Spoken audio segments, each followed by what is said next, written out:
ఆంధ్రాలో ఇప్పుడు ప్రస్తుతం బాబు సర్కార్ చేస్తుంది యోగి ఆదిత్యనాథ్ ట్రీట్మెంట్. అత్యాచారాలు చేసి అరాచకాలు చేసే వాళ్ళని చంపేయట్లా, అక్కడ ఉగ్రవాద భావజాలికుల్ని లేపేశారు. ఇక వీళ్ళు సమాజానికి ప్రమాదకారులు అనే వాళ్ళని లేపేశారు. ఎందుకంటే ఏళ్ల తరబడి అత్యాచారాలు చేసి మర్డర్లు చేసి సాక్షులను కూడా చంపేసినటువంటి వాళ్ళని చంపేశారు ఎన్కౌంటర్లో పోలీసులు. అలా కాకుండా వ్యక్తిగత దాడులు చేసిన వాళ్ళని చితకబాదడం నెంబర్ 1. రెండవది వాళ్ళ కాళ్ళ దగ్గర మోకాళ్ళ దగ్గర కాళ్ళ కిందనో కాల్చి జీవితకాలం అవుడు అంటే అంగవికలుగా బతికే పరిస్థితి సృష్టించారు అక్కడ పోలీసులు ఉత్తరప్రదేశ్లో.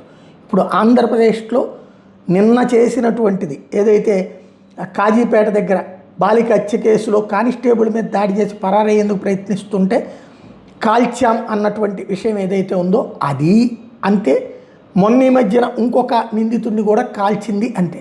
అకస్మాత్తుగా పోలీసుల దగ్గర వీళ్ళు ఎందుకు పారిపోయే ప్రయత్నం చేస్తారు, ఎందుకు కాల్చేస్తారు? అది కావాలని చేస్తున్నదే. యోగి ట్రీట్మెంట్ ఆంధ్రాలో ఇవ్వడం ప్రారంభించింది బాబు సర్కార్, మంచి పరిణామం.